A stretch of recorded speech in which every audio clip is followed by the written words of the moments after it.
Greetings, everyone. This is Rock and Roll Spot Convention with the Weekly Comic Book Roundup. We're about a little bit through the this week's Marvel Haul, so let's keep on trucking with Blade #3. So where we left off, Blade was on the trail of a vampire named Pontius, who was basically recruiting vampires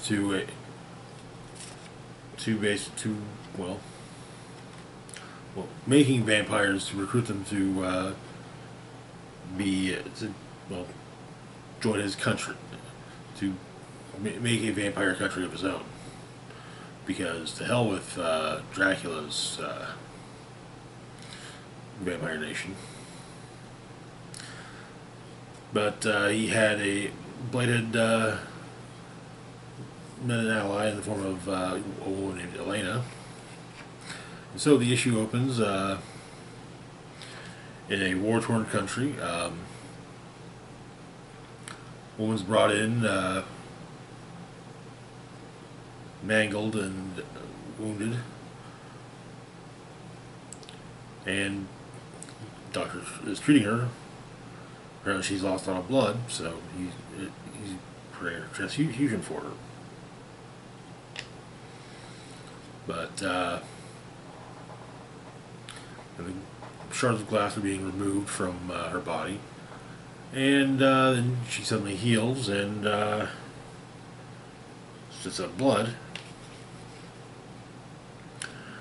The doctor, of course, was Pontius, and the other doctor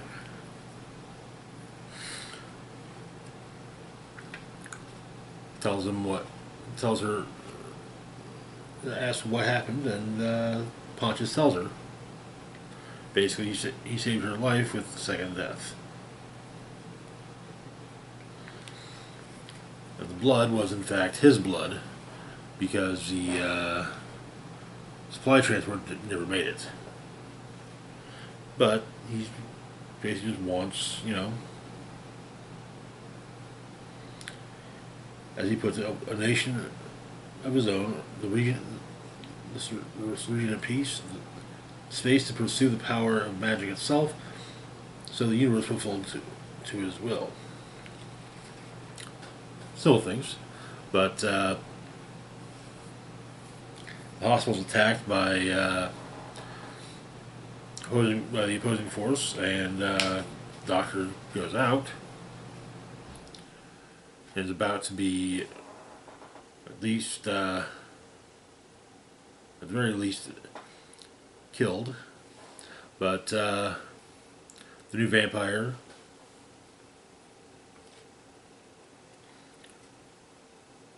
is guys her back, and it feeds on the various opposing soldiers. In the same region, Blade and Elena are dealing with trying to get to the hospital. The other doctor, not Pontius, is a friend of Elena's, so, and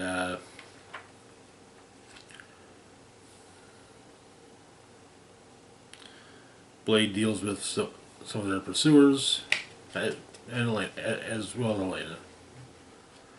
But Elena asked if it was some kind of pride thing that she blew up a car, and Blade had to act out a movie trailer. Apparently Blade gets antsy when he sits still for too long. But they get to the hospital, and it seems to be deserted. Elena goes in and check out her friend. Blade discovers that yes, Pontius was there, and there's a message. None of this concerns you, Blade.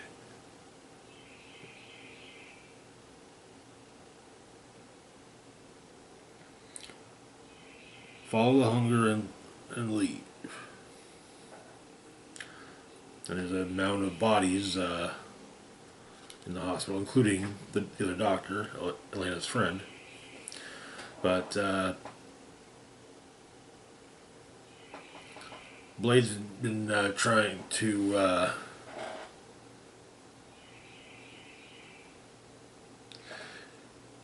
Blade says that sometimes vampires can sense each other, see each other with eyes from the beyond world.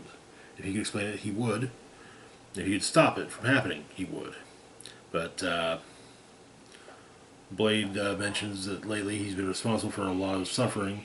There's a lot of blood on his hands, but Elena shoots him in the back and says that she really dislikes vampires and magic, as she shoots him a couple more times. And that is where the issue ends.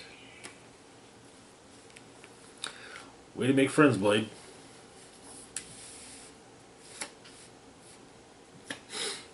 Way to make friends. Good issue.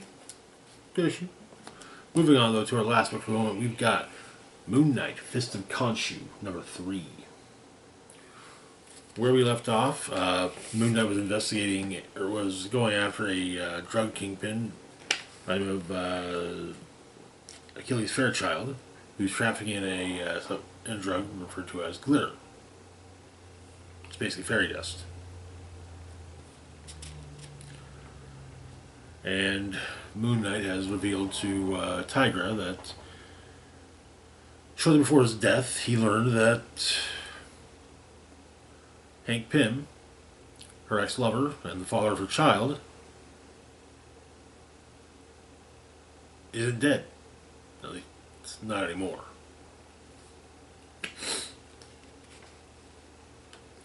And so, the issue opens at the Midnight Mansion. The enforcer of Fairchild's name, Carver, is there. And she plunges a glowing sword into the Midnight Mission. As she explains that the SWAT's showing up. But in the Midnight Mission, Tiger's kind of having to process what Moon Knight just told her. The fact that he kept it from her for so long, but he explains that he wanted to deal with Black Spectre, and then he wanted to tell her. However, the Midnight Mission goes dark. It is now just a house. Just a building. And Mark's starting to think that maybe the Midnight Mission is dead. But SWAT shows up and it attacks.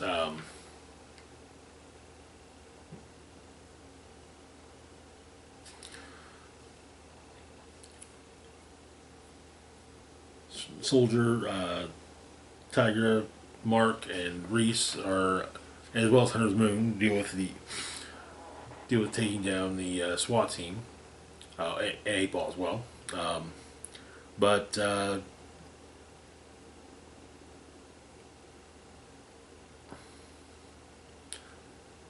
Hunter's Moon stops Mark from killing Detective Frazier. And he says that they're leaving. Apparently, with smoke to,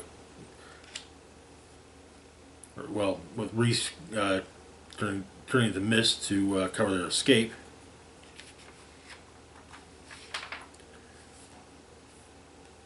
And Moon Knight and his crew deal with the SWAT team, and the Midnight Mission in its final act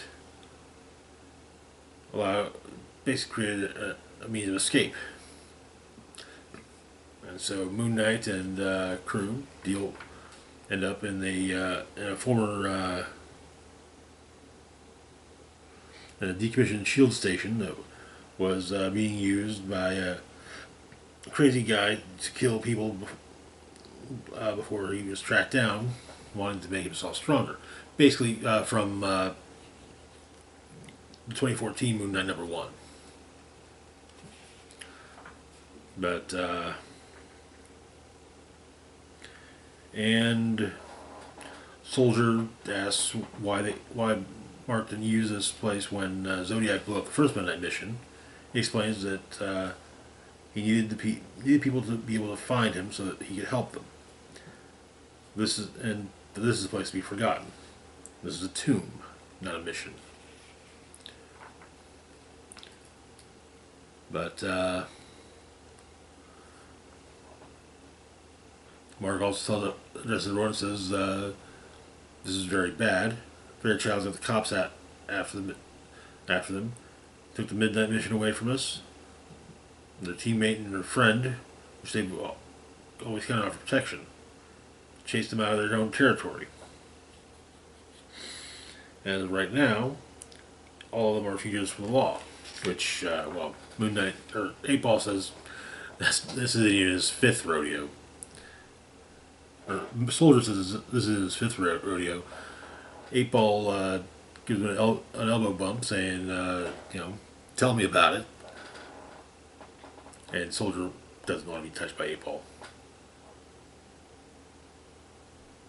But Tiger's son is safe with the cat people. But, and she says that no one's asking the right questions. What were the cops after them for?